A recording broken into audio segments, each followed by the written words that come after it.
When I lost my apartment in a fire, my parents claimed it was a sign from God to start fresh somewhere else.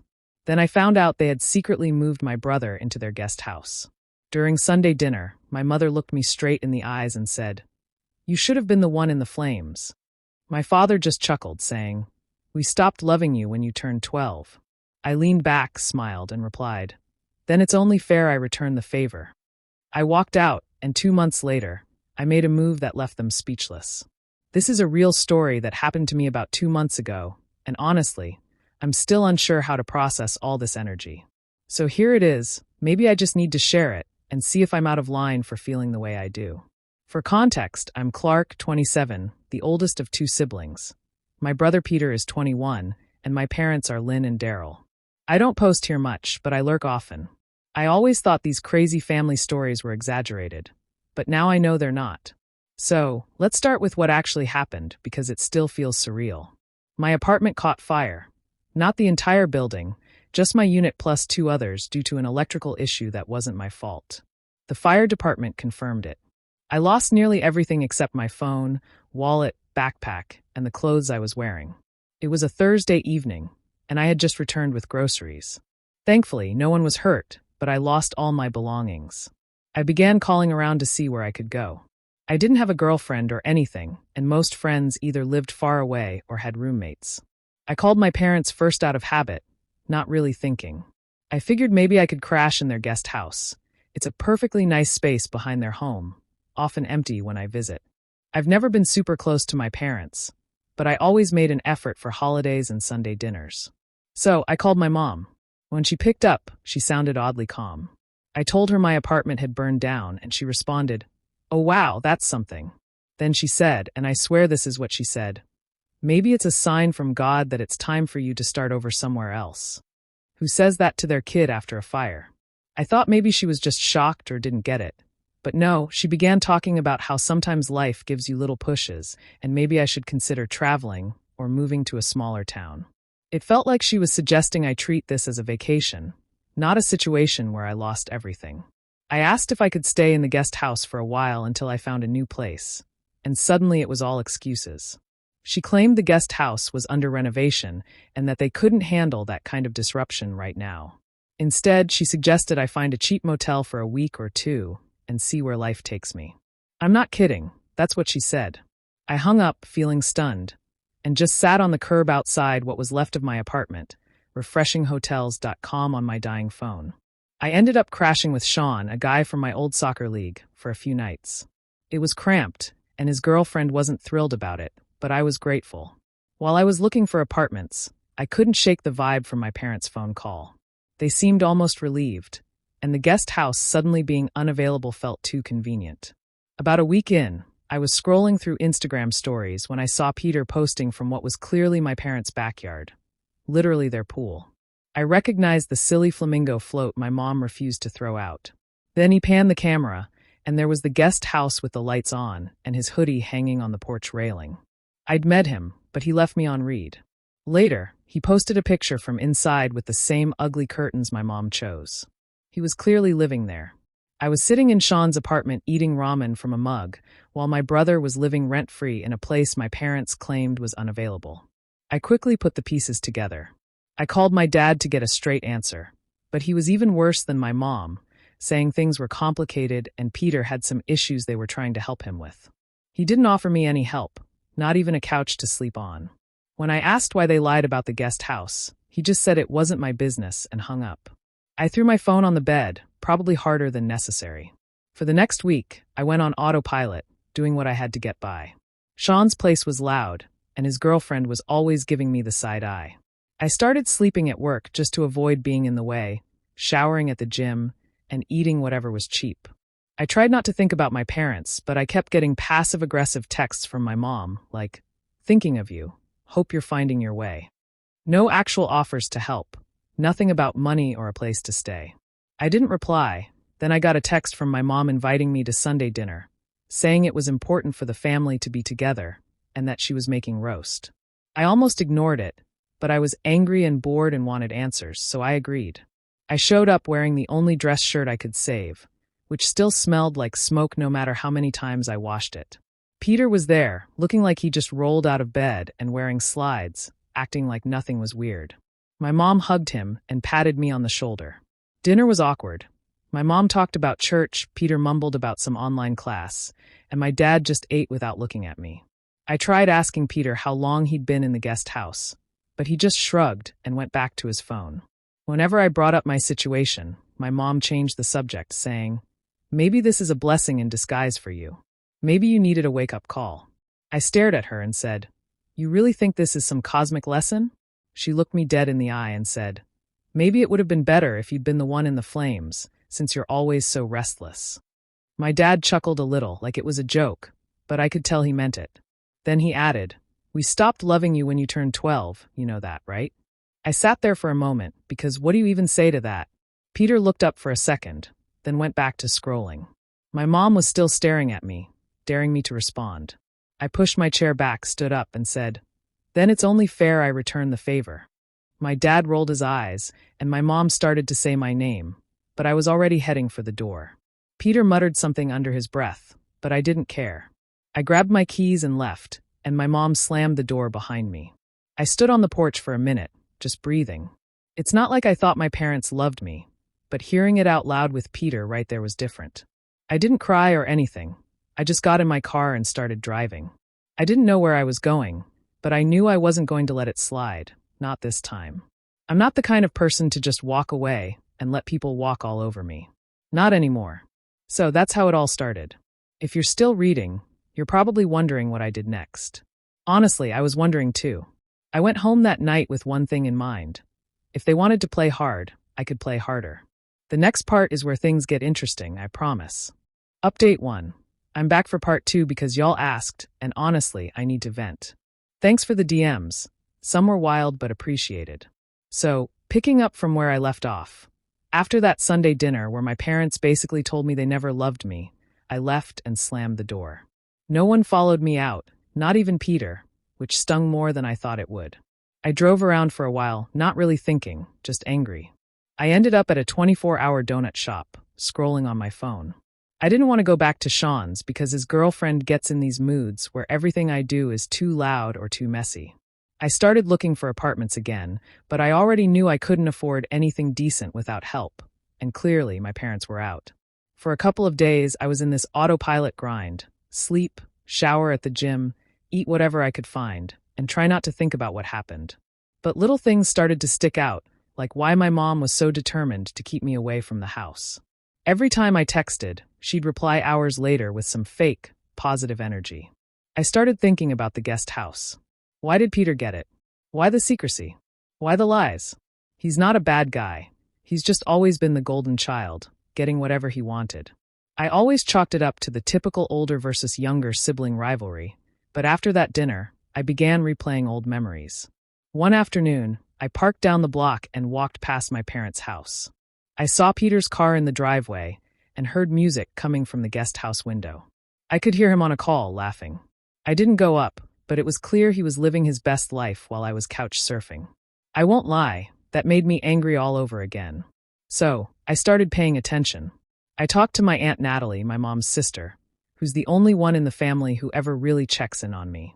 She called after seeing my mom's vague Facebook post about prayers for the lost. I told her about the fire and how my parents iced me out.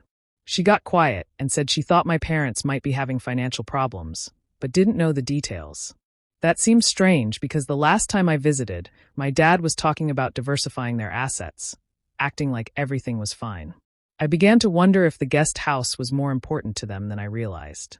Then, about 2 days later, my mom posted a photo on Instagram of their backyard, all done up with string lights and nice cushions. In the background, you could see the guest house door open and Peter's shoes right on the step. The caption was all about family blessings and making new memories. I almost threw my phone. I commented, "Looks nice for a renovation," and she deleted it within 5 minutes, texting me to stop causing drama. It became clear they were hiding something, but I still didn't know what. I dug a bit, mostly through old conversations, and remembered something my dad mentioned a while ago about turning the guest house into an Airbnb to help with retirement. That made sense, but why was Peter living there for free? So I texted him, straight up asking, "Do you pay rent?" He didn't respond, But the next day, he sent me a meme about nepotism babies, which was kind of funny, but also like, read the room, dude. Meanwhile, Sean's patience was wearing thin. His girlfriend started slamming the bathroom door every time I used it, and one night, she yelled at me for leaving a spoon in the sink. I get it. I started sleeping in my car a couple of nights a week to avoid conflict. I texted my parents again, asking if I could at least use their shower sometimes. No answer. Then 2 days later, my mom sent a long text about boundaries and how we all need to carry our own burdens. I laughed out loud in the parking lot. So I began digging for real. I knew my parents had some family money from my mom's side, but they always made it sound like it wasn't much. Then Natalie called again, this time upset, saying my mom was asking around about the inheritance paperwork. I had no idea what she meant. Turns out, when my grandma passed a few years back, she left a chunk of money for me and Peter, but my parents were supposed to hold it until we turned 30. Natalie said she thought my parents might be trying to get me to sign something to give up my share, but she didn't know for sure. Now I was furious. Not only had they frozen me out, but they were actively hiding money that was supposed to be mine. So I started asking questions carefully. I texted my mom, asking if there was paperwork I needed to sign since I was starting over and could use some help. She replied with a wall of text about how money can't solve everything and how the Lord provides in mysterious ways. I screenshotted it and sent it to Natalie, who just replied with a thumbs down. Meanwhile, I started noticing other things. My parents were suddenly posting a lot about downsizing and embracing simplicity. My dad even put his old watch collection up on Facebook Marketplace, which was odd because he used to brag about never selling them. My mom listed furniture from the guest house, and when I asked Natalie if she thought they were struggling financially, she said maybe, but they'd never admit it. The next week, I ran into Victoria, my cousin, at a grocery store. She asked if I was coming to the family barbecue. I laughed and said, "Not unless my parents start acting like humans." She looked at me strangely, then mentioned she heard my parents were having a hard time with the Airbnb plans and might have to kick Peter out. I asked her what she meant, and she said, "Oh, didn't you know? Your parents were counting on the guest house to bring in extra money, but now with Peter there, they're stuck." I asked how she knew, and she shrugged, saying, "Mom talks." I thanked her and left. It all made sense now. My parents didn't want me around because they didn't want to deal with me or Peter. They wanted to cash in on the guest house, but were too soft on Peter to make him pay rent or move out. So, they just cut me off, hoping I'd disappear without making waves. I began to think about what I could do. I'm not the type to let people walk all over me, especially after that Sunday dinner. I started talking to Natalie more about my rights regarding the inheritance. She said I should definitely not sign anything without reading it, and that if my parents asked me to give up my share, I should refuse. I agreed and asked her to let me know if she found out anything else. Meanwhile, my mom started sending me weird guilt trip texts about family unity and how sometimes sacrifice is needed for the greater good. I ignored her. Peter texted me a meme about family therapy, and I just sent back a thumbs up. I began quietly telling a couple of cousins what was actually going on. Just the facts, no drama. Victoria said she had no idea and always thought my parents favored Peter, but didn't realize it was this bad. I was getting angrier by the day, tired of being polite. I decided if they wanted to play this game, I wouldn't just take it. I'd make it hurt financially and otherwise. I began looking into how to force the inheritance issue and ensure my parents couldn't just brush it under the rug. Natalie agreed to help, and I started making notes, screenshots, and saving every text and email. The best part was seeing the cracks in their perfect image. My dad began snapping at people in group chats, and my mom started posting passive-aggressive stuff about ungrateful children. At the next family gathering, my mom hugged me for the first time in ages, but it was stiff, and I didn't hug her back. Victoria asked if I was okay, and I just replied, "Working on it." This is when I stopped being passive. I decided I was done playing nice. The next part is when I start making moves, and trust me, they didn't see it coming. If you're still reading, it gets worse before it gets better. I'm not letting this go. Update 2. This part might sound crazy, but I swear everything happened. Just not as quickly as you'd think. Things dragged out and got messy. The first time I realized how bad it was for Sherry was on a random Thursday. I was sitting on the couch, eating cereal out of the box because I still couldn't stand for long, when my phone lit up with a DM from Kay, Sherry's party friend. It just said, "Bro, what did you do? She's losing it." I left it on read. Not my circus, not my monkeys. The last few weeks I had been pushing hard, everything above board.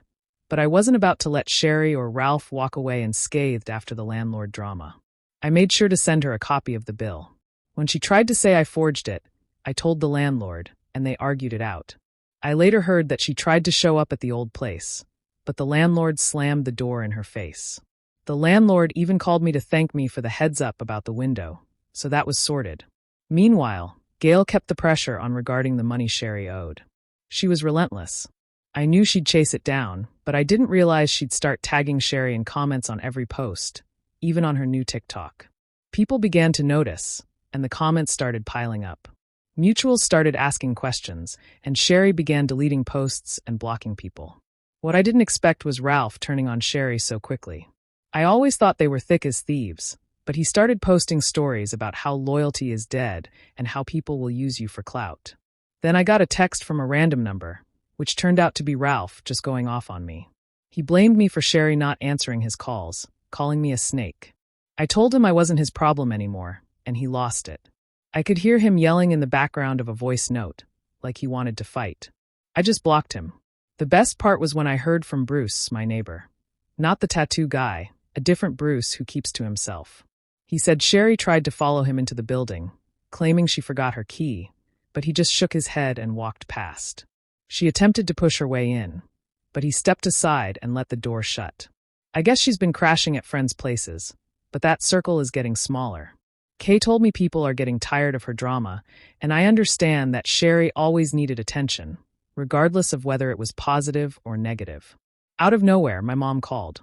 I hadn't told her all the details, just that Sherry and I had split.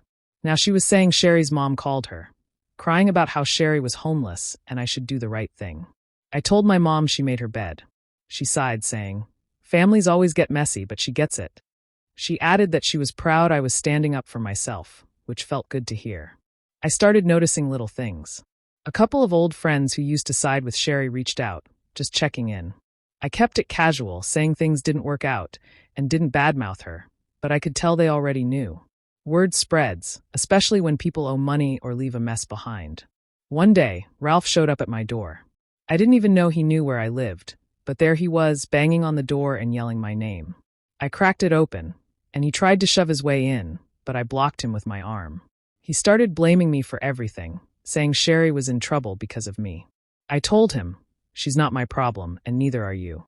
He tried to push me, so I shoved him back and slammed the door. He kicked it once and then stomped off, pacing outside before finally leaving. After that, things escalated.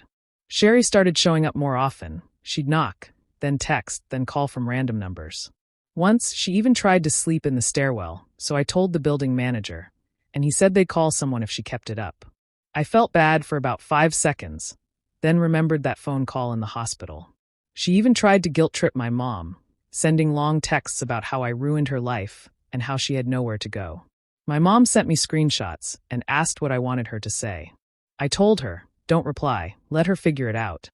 The part that made me laugh was when Kay messaged me again, almost begging me to talk to Sherry because she was making everyone uncomfortable. Apparently, Sherry tried to slap one of her friends at a party when they told her to chill out about the money situation.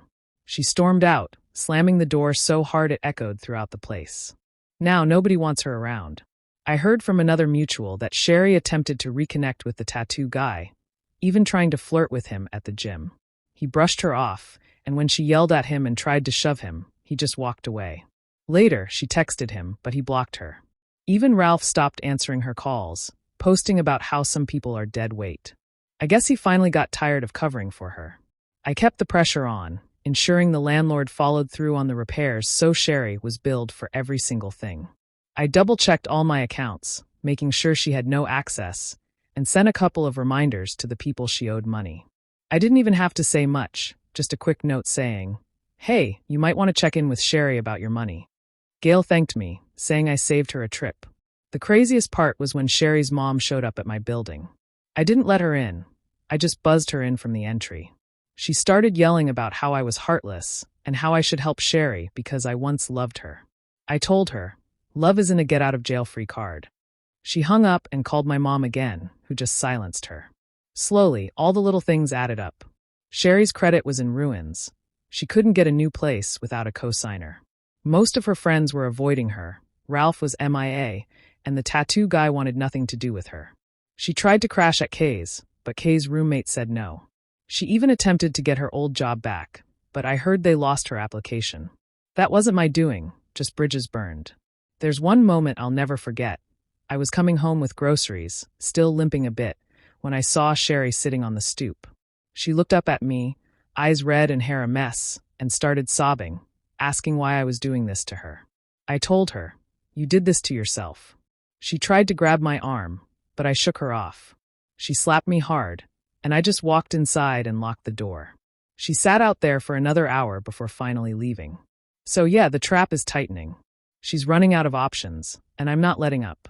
The next part is going to be the final blow, but I'm not finished yet. She wanted to play games with my life, and now she gets to watch hers fall apart piece by piece.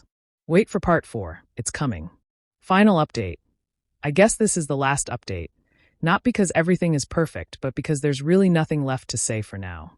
After all the chaos, all the calls, and all the drama, it's just quiet. And not the peaceful kind of quiet either. It's more like the echo after you slam a door and the house still shakes. I'll start with something small that stuck out.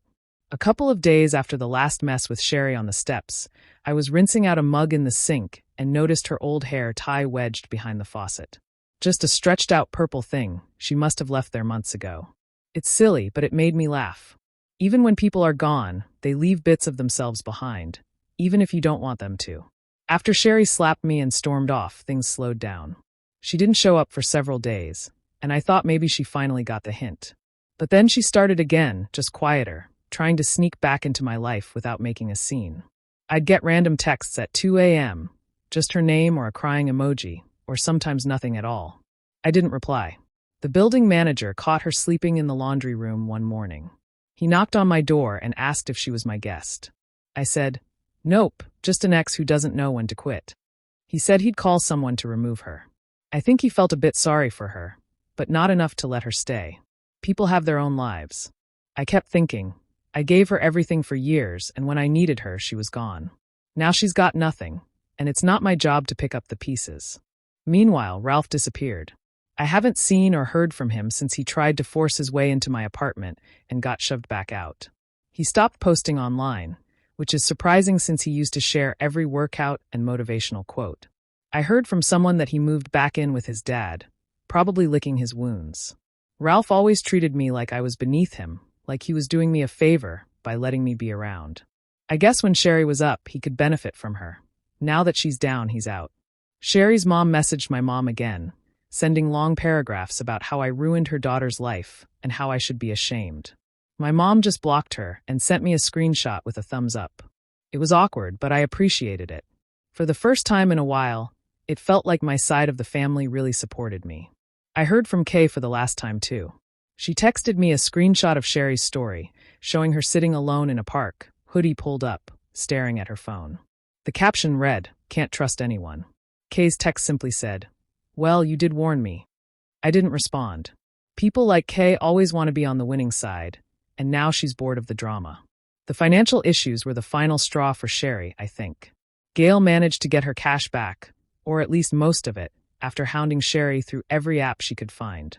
The landlord sent the final bill for the repairs, CC'd Sherry's mom, which was cold but effective. Sherry's credit was ruined. She couldn't get a new place. Old friends were distancing themselves, and now even her family was pulling back.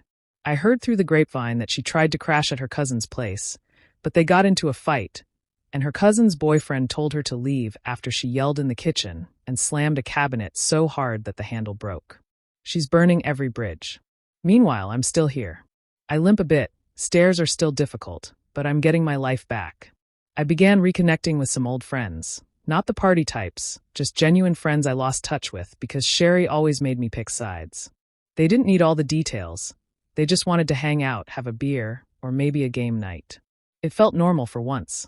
One thing that surprised me was that a couple of her old friends actually apologized. Not for her, just for not recognizing what was happening. One even admitted, "I thought you were the problem for so long, but now I see it wasn't that simple." People don't usually make those kinds of admissions, so I just said, "It's all good, let's move on." A few days ago, Sherry tried one last time. It was raining, and she was outside my building without an umbrella, banging on the door and screaming my name. Neighbors poked their heads out, and someone yelled at her to be quiet. I went down, opened the door just enough to keep her from pushing past me, and she started sobbing, saying she had nowhere else to go and that I was the only one who ever really cared. I told her, not anymore. She tried to hug me, but I stepped back. She swung at me and missed, then just stood there shaking. I closed the door, and she kicked it before walking off into the rain. That was the last time. Honestly, I don't even feel angry anymore. I don't feel much at all about her. She made her choices. She wanted out when things got tough. She wanted to rub it in my face, and when it all imploded, she expected me to fix it. I'm not that guy anymore. Sometimes I still see her name pop up on random apps, or hear someone mention she's crashing on so-and-so's couch. Sometimes I hear a song that reminds me of her or find another one of her old hair ties, and I just toss it in the trash. I know she'll probably keep trying, at least for a while, but she's not my problem. I have enough to handle: physical therapy, work, just getting through the week without more drama. People say revenge doesn't fix anything, but honestly, I feel better knowing I didn't just let her walk all over me. I didn't break any laws. I didn't go out of my way to ruin her life. I just made sure she couldn't use me anymore. The rest was her own mess. That's it. No big ending, no major lesson, just life moving on. If anyone reading this is stuck with someone who treats them poorly, I hope you find a way to escape. You don't owe anyone but yourself. Thanks for listening. If anything wild happens after this, I'll update, but for now, I'm finally out.